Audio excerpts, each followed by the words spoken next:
Hello friends, स्वागत है आप सभी का अपने चैनल GOVTS ट्यूटोरियल में। तो दोस्तों, आज की इस वीडियो में हम लोग जेक क्लास 11 का वीकली टेस्ट का वेरी इंपॉर्टेंट क्वेश्चन देखने वाले हैं।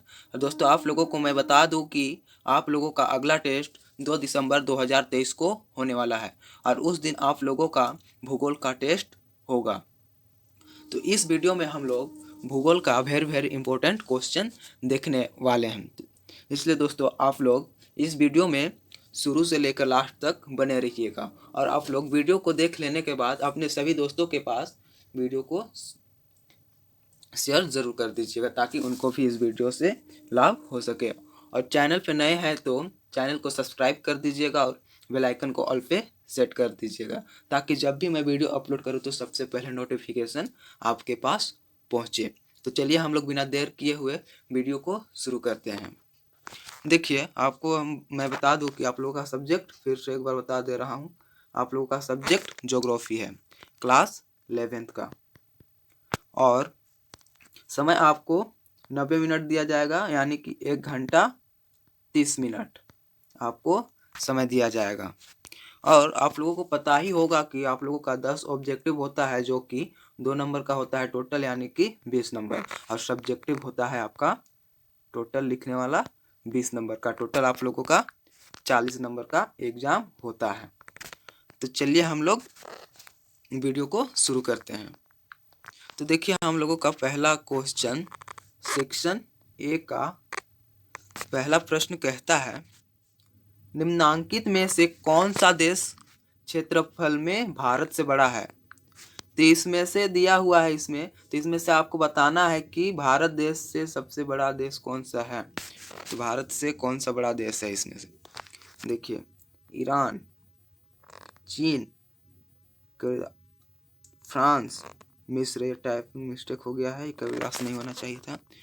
तो देखिए, आपका आंसर जो हो जाएगा ऑप्शन नंबर बी, आपका चीन भारत से बड़ा देश है। भारत से बड़ा देश आपका चीन है। आपका option number B right answer हो जाएगा। बढ़ते हैं नेक्स्ट क्वेश्चन, क्वेश्चन नंबर 2। देखिए, 2 नंबर का प्रश्न कहता है आपका,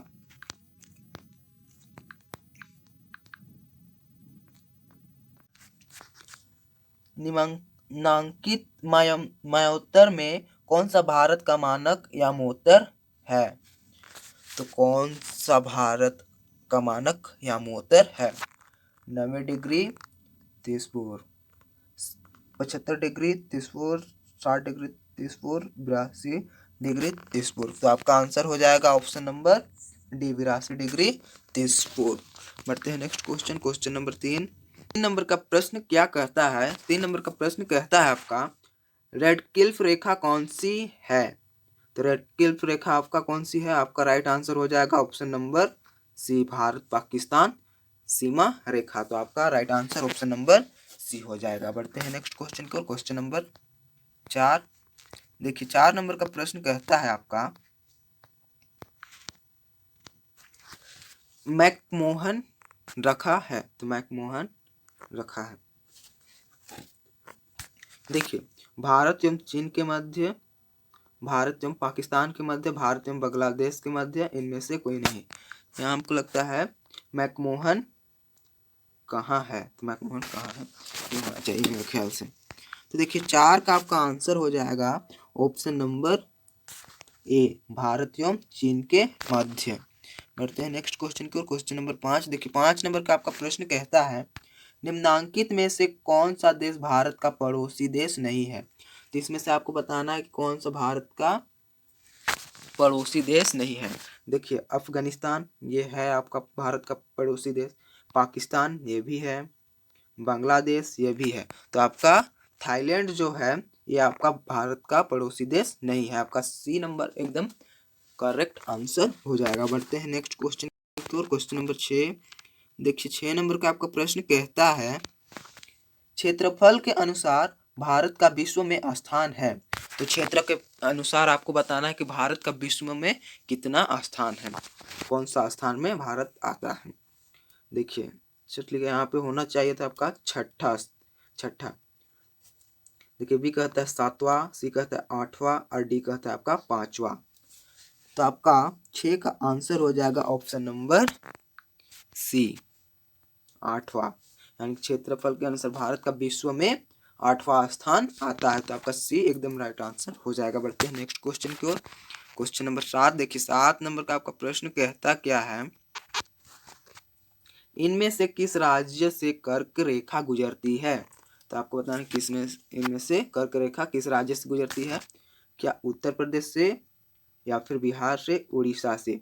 तो ये तीनों जो है आपका, ये तीनों में से कर्क रेखा नहीं गुजरती है। तो आपका आंसर क्या होगा, आप देखिए आपका आंसर जो हो जाएगा ऑप्शन नंबर डी होगा, यानी कि झारखंड से कर्क रेखा गुजरती है।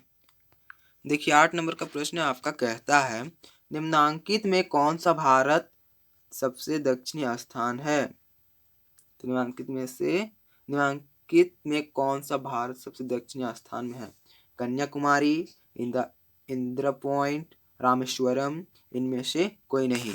तो आपका आंसर हो जाएगा आपका 8 नंबर का ऑप्शन नंबर सी, रामेश्वरम। 8 का आपका करेक्ट आंसर सी हो जाएगा। बढ़ते हैं नेक्स्ट क्वेश्चन को। क्वेश्चन नंबर 9 नंबर का प्रश्न आपका कहता है, देखिए प्रसिद्ध फूलों की घाटी स्थित है। तो प्रसिद्ध फूलों की घाटी स्थित कहाँ है। जम्मू कश्मीर, सिक्किम, उत्तराखंड, हिमाचल प्रदेश। तो आपका आंसर हो जाएगा 8-9 का ऑप्शन नंबर सी, उत्तराखंड।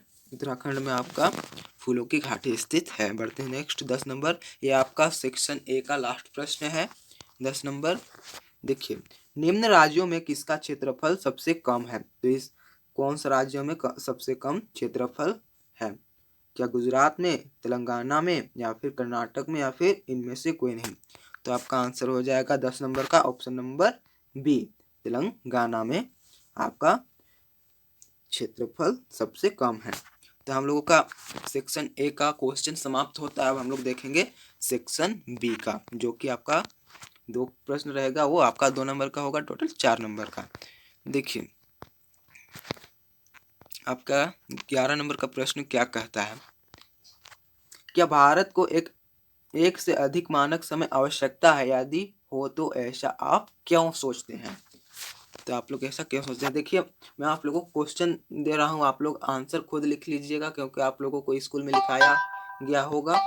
तो स्कूल का आंसर और मेरा आंसर में अलग होगा, तो इसलिए आप लोग अपने से लिख लीजिएगा। आपका स्कूल में जो लिखाया गया है उसी को आप लोग लिख लीजिएगा। देखिए 12 नंबर का आपका प्रश्न कहता क्या है, खादी तथा जल संधि में अंतर स्पष्ट कीजिए। तो खादी और आपको जल में अंतर स्पष्ट करना है, आप लोग कीजिएगा।